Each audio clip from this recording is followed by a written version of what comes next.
एक औरत ने जानबूझकर चार्जर पर लिपस्टिक लगा दी, फिर वही लिपस्टिक अपने पति के हाथ पर छाप दी। इसके बाद उसने जेब से एक सांप निकाला और पति के सिर पर रख दिया। जैसे ही सब कुछ हो गया, उसने जोर से चिल्लाकर पति को जगा दिया। जागते ही पति ने डरकर सांप को सिर से झटक दिया और औरत ने मौके का फायदा उठाकर सांप को पलंग के नीचे छुपा दिया। उसने पति से कहा कि सांप भाग गया है। पति ने डर के मारे अपना शरीर चेक किया और हाथ पर 2 लाल निशान देखे। उसे लगा कि सांप ने काट लिया है और वो घबराकर हांफने लगा। तभी औरत बोली कि वो उसके लिए पानी लाती है, लेकिन पानी में उसने नींद की गोली मिला दी।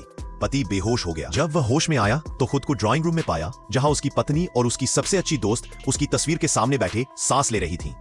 वह चौंक गया और चिल्लाया कि वह मरा नहीं है, लेकिन उसकी कितनी भी कोशिश हो, दोनों औरतें कोई प्रतिक्रिया नहीं दे रही थी। उसे लगा कि यह सब मजाक है। गुस्से में आकर उसने पत्नी का सबसे प्यारा फूलदान तोड़ दिया, लेकिन पत्नी ने कहा जरूर हवा से गिरा होगा, और दोनों खिड़की बंद करने चली गईं। अब आदमी को सच में लगने लगा कि शायद वह मर चुका है। तभी कमरे की बत्तियां धीमी हो गईं और उसके पीछे एक काले कपड़े पहना हुआ आदमी आ खड़ा हुआ।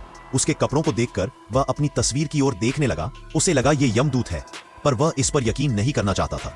उसने यमदूत से पूछा, लेकिन जवाब साफ था, हाँ तुम मर चुके हो। डर के मारे वह मेज पर से नमक उठाकर जमीन पर घेरा बनाकर खड़ा हो गया, पर यमदूत पर उसका कोई असर नहीं हुआ। अब आदमी ने हार मान ली और कहा, मुझे 5 मिनट दो, कपड़े बदल लूं, फिर चलेंगे। लेकिन कमरे में जाते ही वह खिड़की से भागने की कोशिश करने लगा। यमदूत ने उसे पकड़ लिया और जमीन पर पटक दिया, फिर कहा, अब तुझे सीधे 18वीं नरक में भेजूंगा। डर के मारे आदमी की पैंट भी गीली हो गई। तभी यमदूत ने कहा कि एक मौका दिया जाएगा अगर वह अपना गहरा राज बताए।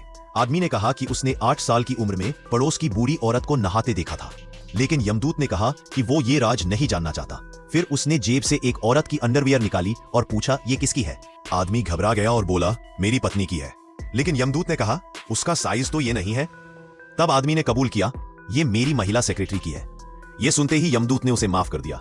आदमी खुश हो गया कि बच गया, पर जैसे ही उसने आंखें खोली, उसने देखा कि उसकी पत्नी उसे घूर रही थी। तभी समझ आया ये सब एक योजना थी। काला कपड़ों वाला और उसकी पत्नी की सहेली वकील थे। इस सब का मकसद था उसके अफेयर का सबूत जुटाना। आखिर में उसका अंत हो गया, जैसे कोई पापी चुपचाप जला दिया जाए।